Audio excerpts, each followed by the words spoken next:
Hey everybody, welcome back to Church Public. Today, in current events from a Christian perspective, we look at 6 pro-life activists who were just found guilty in federal court after being prosecuted by Biden's DOJ under the FACE Act for protesting outside a Nashville abortion clinic on March 5th, 2021. They also sung hymns. Very dangerous. Meanwhile, in the UK, a patrol lady tells a churchgoer that she's not allowed to sing church songs outside of a church, which is rather strange. We'll look at that story. Meanwhile, a brilliant philosopher, Anne Hathaway, tells us all about the alphabet people, those are her words, not mine, and how they're just like planets or something. We'll have to look at that. And also, she says that reality is a myth or something is a myth. We're going to have to figure out what in the world she's talking about because I'm not sure anyone understands what she's saying. So that should be an interesting discussion. All of this and more today. I'm Matt Odegaard, and this is Church Public.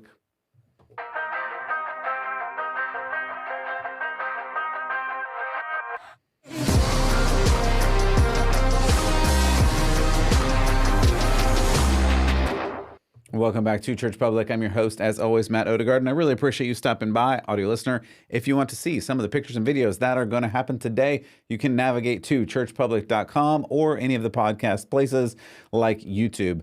If you want to like this and share it and give a review and do all those things, I really appreciate that. And of course, if you want to support, you can go to churchpublic.com/support. We look at current events from a Christian perspective so that you can live out your faith in everyday life, which more and more is just wild and craziness. So we'll just have to figure out what that looks like in a moment-to-moment basis. All right, so today we're going to look at a bunch of different news events, and we're going to look at how they can and probably do affect the world that you live in. So the first story is about 6 pro-life activists. They were just found guilty in federal court after being prosecuted by Biden's DOJ under the FACE Act. Remember, the FACE Act says you can't protest in certain areas, as well as, abortion clinics, but also as well as churches. And as you know, as I've mentioned many, many times before, those that vandalized, burned down churches, etc., since the Dobbs decision, haven't really been prosecuted for the most part. But this particular group of people who were protesting outside a Nashville abortion clinic on March 5th, 2021 are facing up to 11 years in prison for this.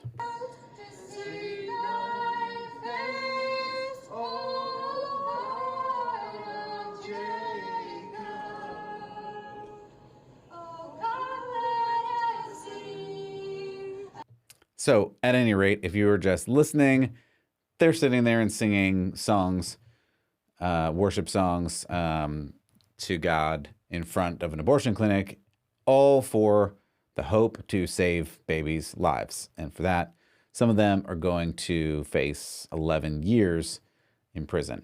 And again, at the same time, there's a lot of other people who have done some pretty bad things that are just being let out of prison, because we're also told that the prisons are overcrowded and we shouldn't put more people in prison unless, of course, they're the right people. And apparently we have to put those people in prison for things like this. Speaking of not being allowed to sing, we then go to the UK where this lady, I'm just going to play this clip for you, but she says you can't sing church songs outside of a church. Let's hear what she has to say. Religion you're allowed to do anywhere. No, miss, you're not allowed to sing church songs outside of church grounds, by the way. You're not allowed to sing church songs outside of church songs or church You're not allowed ground. That's fine. You're not allowed. She just said you're not allowed to sing church songs outside of church. Our church outside of church grounds, unless you have That's you've a load been of rubbish. authorized by the church to allowed. do this kind of song.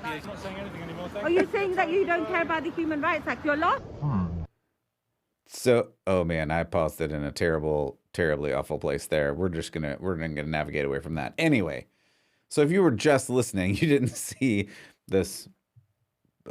She looks, I don't know that much about United Kingdom Police Patrol, but she looked like a patrol person. I read one article that maybe she was a volunteer.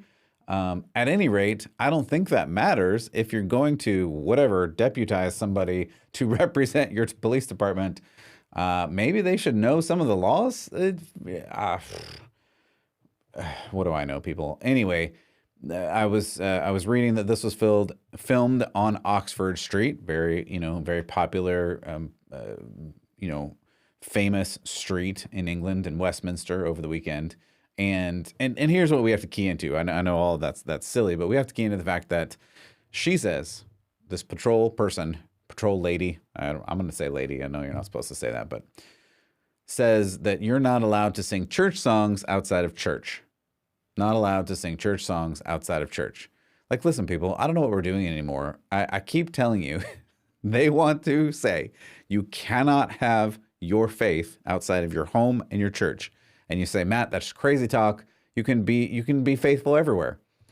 I agree, and I think you should. And I think that is the faithful reading of, God saying, love me with all your heart and soul and mind and strength repeatedly throughout the Old Testament, and then Jesus repeating it when he's asked by the Pharisees, what is the greatest commandment? That's what Jesus responds with. And so I think it's very clear that we are supposed to have a comprehensive faith in every aspect of our lives.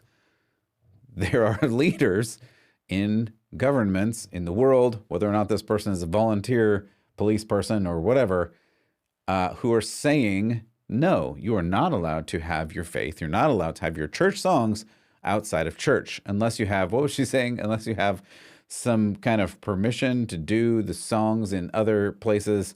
I literally don't know what she was talking about, but the point was clear. You're not allowed to have church songs outside of church. Just keep your faith hidden away. Don't bring that outside because that is not allowed outside. And you say, no, you're just exaggerating. I'm just telling you, this is what they would like to do. If they could, they would force you to have your faith only in that place where they can't see it. And you say, no, it's not really like that. Listen, I was reading the story of Shadrach, Meshach, and Abednego and Daniel earlier today. And, maybe you're familiar with that. Maybe you should go and read that story. It's a great story. And actually a sad story, but also a great story where you have this government. We'll start there. I'll start there in the story. It's a good place to start in the story. You have this government in the story that comes out and says, hey, we're going to do this thing and we're going to tell you what you have to do in response to the government, to the kingdom. And we're all going to meet together in the square, in the town square, as it were. And I'm paraphrasing. Please go read this story. Don't take my word for it. I'll go meet together in the town square, and then we're going to tell you what to do. And so they meet together in the town square. They unveil this enormous 50, 60-foot golden idol, and they say, listen, all you have to do is when you hear the trumpets, the horns, all the things, you just have to bow down and worship this idol. You just have to bow down to this idol. That's all you got to do. And everybody bows down. They blow the trumpets, they blow the horns, they make the big loud noises. Everybody bows down, only it's not everybody who bows down. There's these three guys who don't bow down, Shadrach, Meshach, and Abednego, and they are worshipers of the one and true living God, and they know that you should have the other gods before me, one of the 10 commandments that God tells us. God's a jealous God and says you can't worship other gods. And so they don't bow down. And the penalty for not bowing down, it's super easy. All you got to do is bow down. It's really easy. All you got to do is bow down. But they don't because they worship the true God, and God says, I'm a jealous God, don't worship other idols. There's a whole Moses and idol thing that happens. Anyway, a lot of that happens in the Bible as examples of what not to do. But these guys, Shadrach, Meshach, and Abednego, they stand up and say, no, we're not going to bow down to this idol. The penalty for not bowing down to the idol is being thrown into the fire. Now, it just so happens in this story, the reason why it's so cool, the reason why you hear about it and they tell it to all of the kids, and I'm old and they would do it in flannel graph, now they do it with cartoons, all of this other stuff, is there's another person in the fire, they don't get burned up, it's amazing. But what you have to realize is in that moment, like we know the end of the story, we know what happens in that moment, but there are many times in the history of the Bible and in the history of Christianity where that doesn't happen. You are not saved from the fire. And there's a really cool moment in this story where they didn't know what was going to happen. And they thought, and I'll paraphrase this verse. I didn't pull it out right here, but go and look it up. Basically, they say, even if God does not save us from the fire, we still will not bow down. And that's the idea there, right?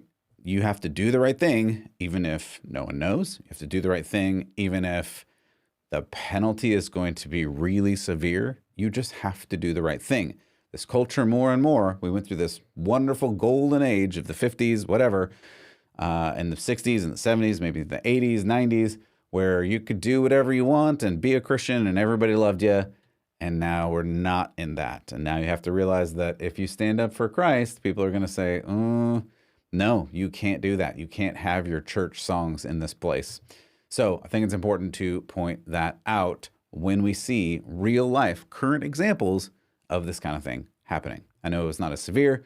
I know there in this particular instance, there was no penalty per se, but you just have to understand if they had their way, this is what people want to do.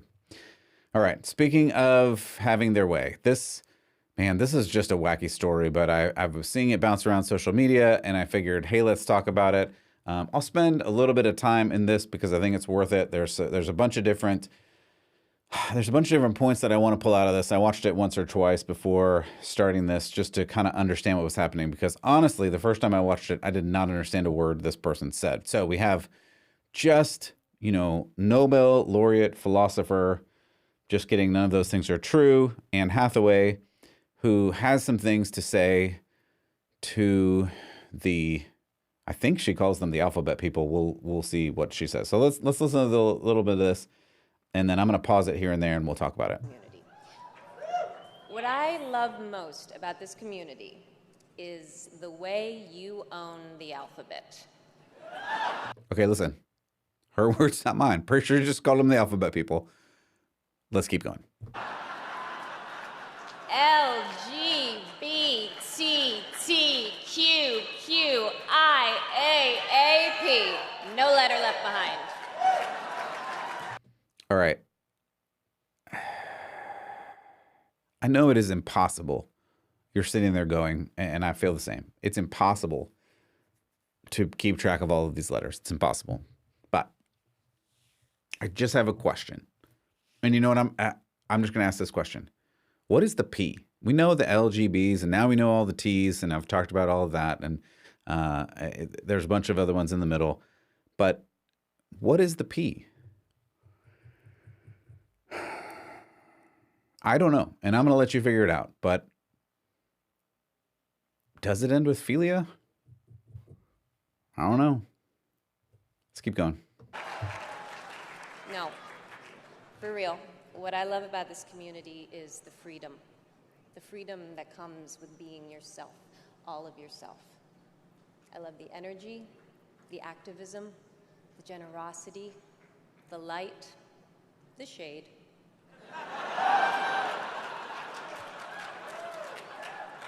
The fun. I love the dignity that accompanies self-acceptance. It is important to acknowledge that, with the exception of being a cisgender male, everything about... That's a very offensive term. And listen, I'm not offended. I really don't care. But if for those that are keeping score, cisgender is just another way for saying normal. So I think what she's trying to say is, with the exception of not being a man. Let's keep listening. About how I was born has put me at the current center of a damaging and widely accepted myth. That myth is that gayness orbits around straightness, transgender orbits around cisgender, and that all races orbit around whiteness. So we're learning about, I don't know, astrophysics or the study of planets. I all kidding aside, like, what? Okay, let's just keep going. I appreciate this community. Oh, man, I shouldn't, but I have to say, she is an incredible actress. Like, she's really good at acting. Like, she's crying. I mean, she's really good at acting. Okay. So much. Because it's where I learned to reject this myth. I appreciate this community because together, we are not just going to question this myth. We are going to destroy it. Okay, I'm sorry I'm pausing it so much. Does anyone out there actually understand what the myth is? Because I still don't get it. But let's hear more. The walls built in fear will crumble. They will disintegrate. The old world will shatter, and the pieces that no longer serve will melt. A new world will emerge, forged from this community, from your seismic imperative message that love is love.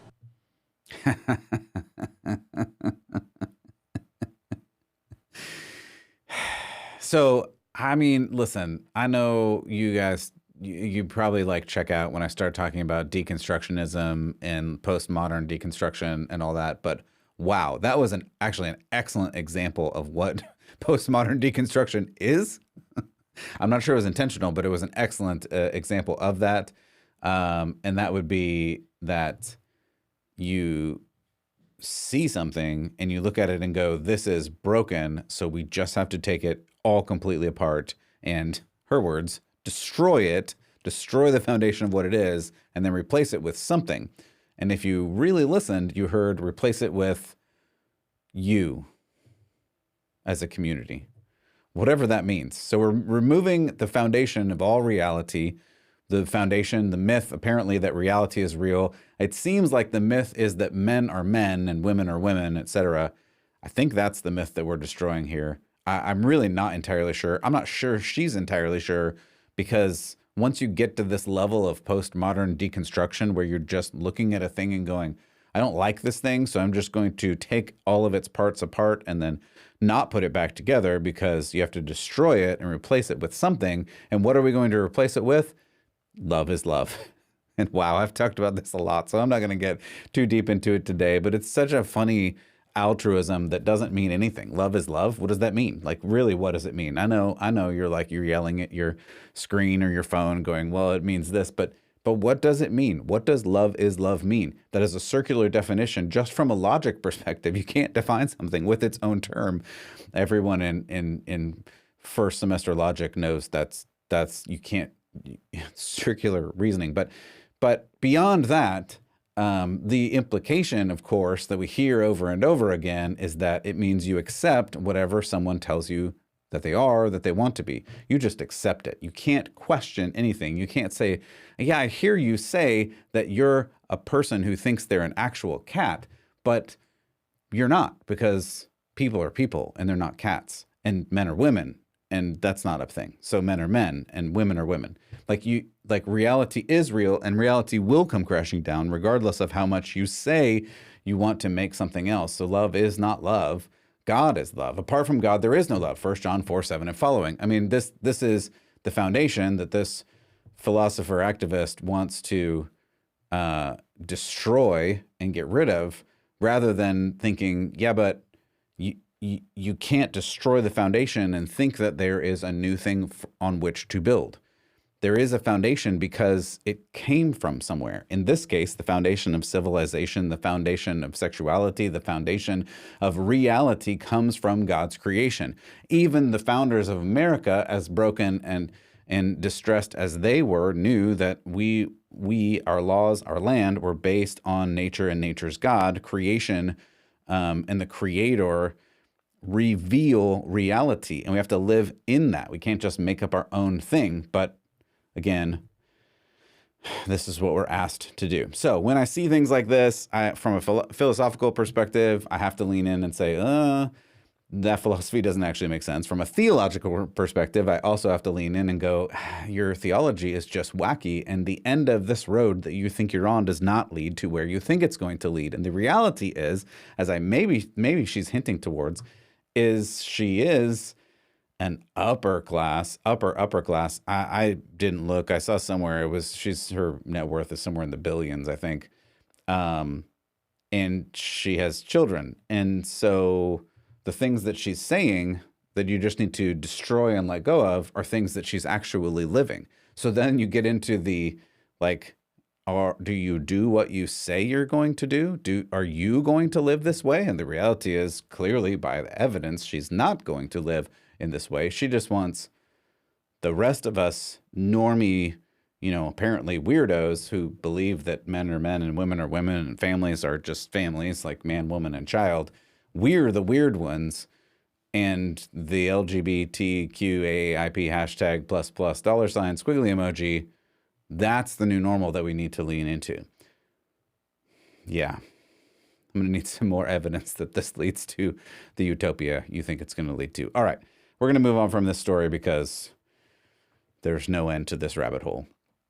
In a sad turn of events, those that have been paying attention to what is going on in the Middle East, there's just a lot, and it's very complicated, and I'm not going to get into all of the complications at this time, but what I do want to say is a tragedy has occurred over this past weekend. Unfortunately, 3 soldiers were killed in Jordan on one of the bases over there, on one of the military bases over there, and it is a terrible tragedy indeed. And I want to say, let's pray for the families of those who were lost. One news report said 3 U.S. service members were killed, 34 were injured in a drone strike at the base of northeast Jordan near the Syria border. U.S. Central Command confirmed and demands retaliation. That's another story. I don't want to get into that at the moment because, yes, there needs to be a show of solidarity that we won't just be attacked and take it. What will that be? That's a longer conversation that I don't really want to have right now. The bottom line is there have been a lot of attacks. I think the count I see is 159 since October on certain targets that are related to America. That's kind of a big deal, and it seems like they're just poking the bear, thinking that the bear is asleep and not going to do anything. So, all that said, I saw some of the responses, and in the tragedy of what this is, one of the weirder responses was Karen Jean-Pierre. Well, I'm just going to play you the words that she had to say about this event. What I will say, obviously our deepest condolences go out, and our heartfelt condolences go out to the families who lost three folks who are military folks, who are brave, who are always fighting, who are fighting on behalf of this administration, of the American people. Obviously, more importantly, we lost those souls. Okay, listen. Where do I start on this? I talk for a living. Like I do in this job and another job that I have. I talk for a living. Like it literally is my job to talk for a living. And I've talked for a living in various jobs for a couple of decades now. And I mess up all the time. I mean, I do. I make ridiculous errors of speech constantly. However, I'm also kind of good at talking. And I'm just a normal person, I guess. I don't know. It's just whatever. I like talking and I do talk a fair bit. This person is the White House spokesperson who is paid probably a lot and has one of the highest talking jobs in America to literally talk for a living. And that was unintelligible. I mean, I hate calling people out, but I don't understand a word that just happened. I want to play the Billy Madison clip that anyway, I shouldn't do that. Sorry. That one lives rent free in my head, but that meant nothing. Like that was a useless string of words put together. But in some of the words, I just why did she struggle so much to say men and women? I don't know if that's what she was trying to say, but she said there were 3 military, the brave, and they were brave, and those military brave folks who were military and they were brave. Wouldn't it have been easier just to say military men, servicemen and women? It seems to me, and I'm totally reading into it, and I admit that, but it seems to me that she just really didn't want to say men and women, and it seems like this administration really doesn't want to say men and women. And again, maybe I'm just guessing at that, but what is a Volks? A Volkswagen? I don't know. This doesn't even make any sense. And then, of course, she goes on to say that they served the administration, and I shouldn't laugh at it because it's a terrible tragedy that they passed in this accident incident, attack really that should not have happened in the first place if we had our security buttoned up. But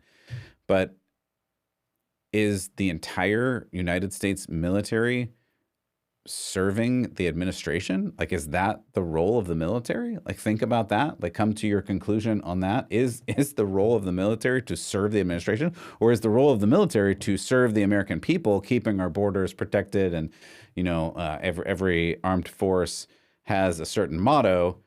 And I am pretty sure, I think I'm at 97% sure, I can put that out there, that none of them say to protect the presidential administration. I mean, maybe implicitly, but it's implicitly because that is a part of the whole, not the whole that you're aiming at. Just a weird claim overall. All right, let's move on again to another story. We're going to go to Hawaii. I mean, man, I would love to go to Hawaii, but unfortunately, in this instance, this is just a sad story, and it's not new. It's another story that we hear a lot of, and the story here is that Hawaiian schools have excluded good news clubs. As I was reading about this story on World News, it's interesting because this story begins with a little bit of history about Hawaii, a very little bit. Don't gloss over. I'm just going to tell you a couple things that was in a paragraph here that I thought was interesting. Hawaii, the missionaries, the Christian missionaries, arrived in Hawaii in 1820, and in 2014, a survey by Pew Research Center said that 60% of Hawaiians identified as Christians. Now, I recognize that was 10 years ago, and it's possible in those 10 years that no one is Christian anymore, but that seems like a stretch. Regardless, this particular lawsuit shows that public administrators apparently don't like Christianity anymore, and school teachers, administrators, etc., even appear to be hostile to Christianity, period. So, Child Evangelism Fellowship, CEF, a Christian nonprofit, sponsors after-school good news clubs, in other words, sharing the Bible, for elementary and middle school children, sued the Hawaii State Department of Education and 4 superintendents over alleged discriminatory treatment. CEF contends that in 2022, 6 elementary school administrators denied applications to allow good news clubs to meet while permitting other non-religious groups like the Boy Scouts, etc. So in some instances, school officials more directly objected to these CEF programs. Good News Clubs teach children about the Bible and God's love for them while encouraging character development. In a January 12, 2023 letter, Ned Umei, principal of Nu'uanu Elementary School in Honolulu, informed CEF it could not host its after-school program because it was religious in nature. According to the suit, Lincoln Elementary principal Jacqueline Ornelas told CEF over the phone her, quote, school administration did not like the idea of a Good News Club's meeting at Lincoln Elementary School, end quote. Reading from this article, in the end, all the ministry applications to use space at Hawaii schools were denied. Meanwhile, other organizations, Cub Scouts, Girl Scouts, Boy Scouts, were allowed to meet. Liberty Counsel's Matt Staver, commenting about the teachers and schools that won't allow these Christian groups to meet, said, quote, it's surprising that people go into education to teach children and they end up forgetting why they were there in the first place and use their position from a very secularist standpoint to undermine their values, particularly Christian values. He went on to say, I'm surprised how many people in the educational system, particularly in leadership, have ultimately become ideologically bankrupt and anti-Christian. Now, I'm going to jump in, as I usually do, and say I'm not surprised by that at all. I've been ringing that bell for a long time that the public school system is just bankrupt in that way. Of course it is, because they don't like Christianity, because Christianity points to a higher authority and a bigger foundation than this secular leftist worldview wants you to have. And that is the whole Anne Hathaway thing that we just listened to. It's the same thing. It's the same place where they cannot admit that there is an actual foundation in reality, in spirituality that you have to lean into, or you just get unmoored from reality and start going down these wild and crazy roads. That's clearly what's happening in this Hawaiian school, as well as many other schools that we've covered over the years, and I'm sure we'll see more of it. So on the one hand, I would say get your kids out of government schools if you can, and on the other hand, just note that if they're in government schools, this is the kind of treatment that you're going to get. They are openly hostile to Christianity because they have to be, because secular worldview and Christianity do not mix. They cannot. And I'll just say again, as I always say, it is either Christ or chaos. The worldview question is not whether, it's which. It's not whether you have a worldview or whether you have a spiritual reality. It's which one do you choose? And you have to choose one. You cannot be neutral. You cannot stay in a middle lane for this. You have to decide. Are you going to have Christ or are you going to have chaos? And wow, it seems like sometimes chaos is winning. So I don't want to leave on that note. And I actually want to leave on what I think is a better note in saying that this is actually good news. The fact that they don't like us, the fact that they're moving more away from Christianity actually gives us an incredible opportunity to share the word. And I think this is really cool. And I'm just going to point to Jesus' words, his own, some call it the Great Commission in Matthew 28:18. I just love this, and I hope you do too. But just really think about these words, marinate on these words. I will read them for you. He says, "All authority in heaven and on earth has been given to me." This is Jesus talking. "Therefore, go and make disciples of all nations, baptizing them in the name of the Father and of the Son and of the Holy Spirit, and," hear this part, "teaching them to obey everything I've commanded, and surely I am with you always to the very end of the age." So 2 big points there. One, we're supposed to disciple and baptize these nations and lead them to Jesus. But 2, we're supposed to teach them to obey the commandments that Jesus has given, which is love God with your heart and soul and mind and strength, and love others as you love yourself. And what that points to, that some people miss and want to gloss over, yes, we have grace, and that's true, and we need to live in it, but it doesn't disconnect the Old Testament. It doesn't disconnect the 10 Commandments. Like, we still have to obey the commandments that God gave us, because that's how we live in a society that is functional. When we decide to unmoor ourselves from the foundation of reality and the foundation of the commandments that Jesus has just here said, this is one of the last things that he said to humanity while he was on the earth. And when we try to remove ourselves from the foundation of what we're supposed to do in life, we're supposed to live holy, be holy as I am holy, God says. We're supposed to live in this holiness. And when we don't, we end up doing wild and crazy things. And that's what we're seeing more and more in the world today, because we've removed the 10 Commandments from our courts. We've removed the 10 Commandments from our schools. We've removed the Bible from our courts, from our schools, from our life. You're not allowed to go and sing church songs outside anymore, because they say, no, you can't do that. We're only a secular place. The schools say, no, you can't go in, and you can't bring your Bible. You can't bring your Bible study to an after-school thing. Only the secular groups can come in. But the reality is, you either have secular culture that's going to lead you into a wild chaos, or you have biblical culture that's going to lead you to Christ. Choose this way, the way you will go. That's the story of Daniel. It's the story of Joshua, and it's the story of us today. Choose who you're going to serve, because you only get to serve one master. For Church Public, I'm Matt Odegaard, and as always, I hope that you will keep the faith.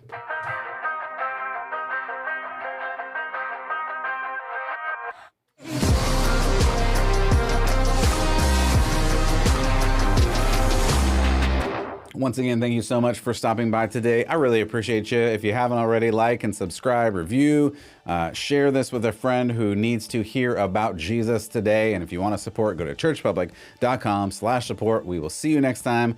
God bless.